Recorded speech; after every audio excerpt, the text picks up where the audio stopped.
The Heinemann Podcast is a production of Heinemann Publishing. Heinemann is a provider of resources written by real teachers for real classrooms. Heinemann values teachers as decision makers and students as curious learners. Discover the path to lifelong professional learning at Heinemann.com. Heinemann is dedicated to teachers. I'm Steph from Heinemann, and today on the Heinemann Podcast, what role does developmental psychology play in teaching? Susan Engel is an educator, psychologist, and author of the new book, The Children You Teach. In it, Susan describes the great need for what she calls a developmental lens. Often feeling out of reach to teachers and young children, Susan explains why and how developmental concepts can be easily used in the classroom. Our conversation begins with how Susan first came to bring these two worlds of education and child psychology together. So when I was a little girl, I think I was 11 the first time I was hired to work with young children. I was an assistant to a woman in her 20s running a summer program. And, you know, a lot of teachers will recognize what I'm talking about. I don't know what it was, but I just had a feel for kids. I liked them. I was good with them. We had fun together. We brought out the best in one another. I had something going for me that not all young teachers have, which is even at 11, I had a kind of sense of authority. So I loved working with kids. And from that moment on, I made it my business to find ways to be with young children. I ran a summer program. I helped out in the nursery school at the school I attended. And when I got to college, people encouraged me to study child development. And my first reaction was, no, I don't want to study that. I'm good with kids. That's all I need. I want to study something different. You know, theory and science, that's just going to muck it up. However, eventually an advisor really pushed me into it and said, I know you're going to love this. You're going to love reading about kids and studying development. You should take a course. And I did. And I was instantly in love. I found my second passion in life. But for a long time, I kept those two things separate. I worked with kids. Even when I was a college student, I taught in several schools in New York City just to earn income. And then I went on to graduate school to get a doctorate in developmental psychology. And I totally loved it. And I was working in a school in New York to make money again, and because I loved it. Somewhere in there, I began to be frustrated by the gap between the two worlds. So I loved talking to other psychologists. They had such great ideas about how children develop, how they learn, how they operate in the world, how they change over time. But they didn't know all that much about real kids in real settings. They seemed out of touch with the world of schools and families and little kids themselves. And the same thing was true for what I experienced in the schools where I worked, which is that teachers were skilled, they were knowledgeable with the kids, they had great ideas for curriculum, they knew how to talk to parents, but they didn't know much about child development. They might have had a few bits and pieces of information from a course they had taken, like what 3-year-olds do in the sandbox or what a 6-year-old can't do, but it was a kind of set of bullet points they had in their head, and it wasn't a really rich or subtle understanding of child development. And I began to think, what could these two groups do if they were more connected to one another, if they talked to one another, if they shared their field of expertise with one another? And if I had to trace this book to something, it was all the way back to that experience of wishing those two communities of experts worked more in harmony. Right. And you offer so many wonderful stories throughout the books of real teachers who were in situations when developmental concepts, developmental psychology would have really helped them. It seemed like these teachers felt like that was a little bit out of their wheelhouse, which of course you demonstrate is not really the case. So can you talk a little bit more about that? Yes, I think that all too often teachers are given a really impoverished picture of the field of child development through no fault of their own. And then once they're teaching, they are doing so much and they have to have a grasp of so many kinds of knowledge and skill just to be in the classroom every day, that the expectation that they would read a jillion new studies, which are coming out all the time, and sort of keep up to date with models of child development, it's not realistic. And yet they're the ones working with kids all the time and observing them and interacting with them. So what I wanted to do was provide them with a way of thinking about child development that they could match with these wonderful, rich, interesting sources of insight that they have each and every day by working with kids. I mean, teachers do the thing that psychologists wish they could do, which is have constant access to real children in real settings. And what I wanted to give them was a mental framework for making sense of those daily experiences. And I do think that often when teachers run into a teaching problem, like a kid who can't seem to master certain math skills, even though they seem bright and engaged in every other way, or a child who seems inexplicably disengaged from the learning process, or a group of kids who can't seem to get along with one another, even though individually they're awesome kids. Those are all problems which might have fairly simple solutions if you dug to the bottom of what was going on developmentally. And that's what I wanted to write about. You also touch on this issue of the ways that children learn outside of school and the ways that we expect them to learn in school. Yeah, I love to talk about that because one of the things developmental psychologists know from all of our studies, both of children in everyday settings and in the lab, is that kids are incredibly skilled learners. And often the people around them, both the older children and the adults in their environments, are very skilled natural teachers. So we know that there's a great deal of informal learning that takes place. And when you think about what kids learn long before they get to school, you'll know what I'm talking about. So kids learn to not only to use the language of their culture, but to use it in particular ways, to tell stories, to tell jokes, to lie, to entertain, to inform. And they learn all that in a very informal way. They also learn how to navigate the social constraints or the rules of their particular community in a very skillful way. They learn a great deal of information about the world. If you take stock of what most 4-year-olds are good at, it might have to do with sports or animals or building things. They know how to acquire a great deal of information. And one of the things that I think our schools have totally unwittingly done is ignore all the processes that kids use at home and try to replace those with a set of formal procedures that aren't always as effective. And there's good reasons historically why that might have happened, but it's a shame because while we're busy trying to sort of force these somewhat formal kinds of learning because we think they're more efficient or they're more high-powered, we waste a lot of the natural learning skills that children have, and often a lot of the natural teaching skills that grown-ups have. And just to circle back a little bit, could you just explain briefly what exactly this developmental lens is? I'll give you a few examples. So there are certain kinds of development that children undergo that are internal and very complex, and they don't happen bit by bit.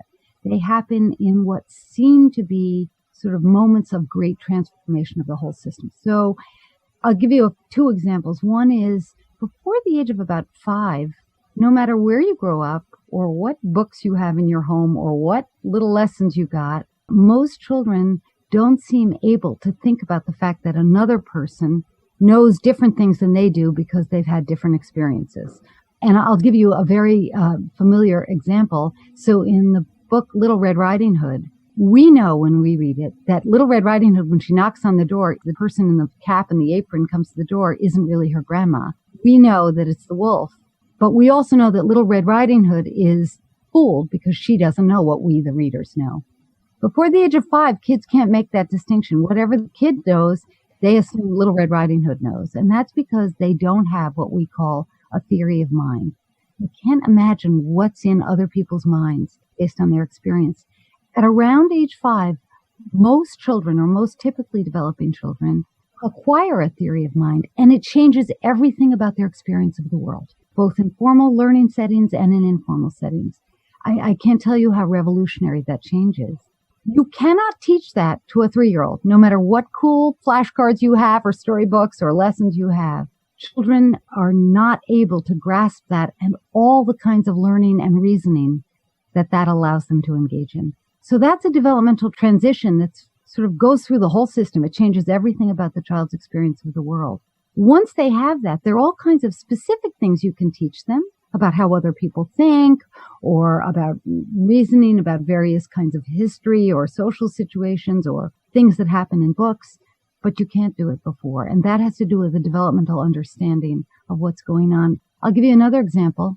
When children are little, their idea of number is very tied up with the appearance of things. So a string, this is a famous example from Jean Piaget, a line of 10 pebbles to them is a different quantity than a circle of 10 pebbles, because lines and circles look so different. The idea that it's 10, whether it's a circle or it's straight, is not accessible to them. At a certain point, virtually every typically developing child, no matter where they're growing up, acquires this sense that the absolute number of something stays the same no matter what it looks like, whether it's a heap or a straight line or a circle. That may sound like a tiny discovery, but it's the beginning of a whole new way of experiencing the abstract characteristics of the number world. You can't teach that through a series of lessons. That's an internal qualitative transformation that children go through. Once they've gone through that, there are all kinds of specific things you can teach them about the nature of counting and number and quantity. One thing I would say that I hope teachers will get from the book is a sense of the difference between learning and development. The things you can acquire by being taught them or practicing them, and that happen bit by bit. You learn one rule and then another rule, or one piece of information and then another piece of information. That's learning, and that's quite different from the kinds of internal transformations that happen to children over time that I would call development.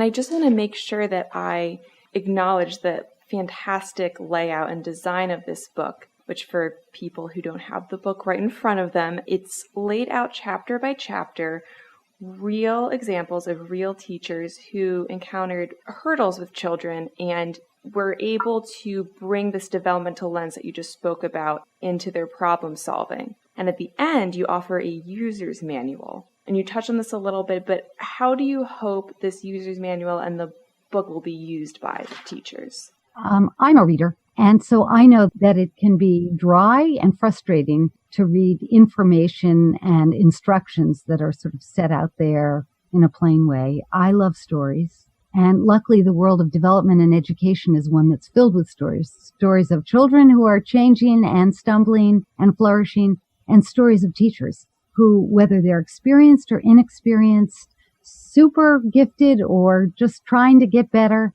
face hurdles, face unexpected challenges. And every teacher, no matter how wonderful they are, does face those challenges. And my hope was that by telling stories that have a real plot to them, because real life does have plots in it, I would make this a book that teachers would really love to read, that they would look forward to reading it, read it at night in their bed, not just when they're getting ready for class, that it would engage them, that they would want to know what was going to happen in each story. That was my goal, because I'm not just a writer and a psychologist, I'm a reader. But to answer the other part of your question, my experience, as I said, has been that often when teachers do face a problem in the classroom, they rush to find a solution, and often they're looking for a quick fix that doesn't quite work right. And the reason is they're rushing to the solution before giving themselves a chance to figure out what's really going on developmentally. My experience over 30 years of doing this is that very often, even for new teachers, when they give themselves a chance to really figure out what's going on developmentally, the solution just announces itself. And often it's a quirky, unusual solution, but not fancy, not expensive, not time-consuming, simple, a small shift, a slight change in what they're doing with a child or a classroom. And it's just the tail end of the process of thinking carefully about what's going on. So I hope that teachers will get that just by reading the chapters, the stories about real kids and real teachers. However, at the end, as you said, is a user's manual. And that's supposed to take you step by step through the process that you've seen in all the chapters, which is, what do I need to do first as a teacher? I need to watch, I need to listen, I need to figure out where a kid is thriving or where they're stumbling or what the nature of the problem is. Almost always that involves observing in a closer, more systematic way than most of us can do or think we can do. So there's some very simple, low-tech suggestions in the end of the book for how to observe and how to keep a record, a very simple record. Check times of the day when a particular child really seems engaged or really seems frustrated, or notice the time when kids are working together and when they're not, whatever it is that you need to be noticing.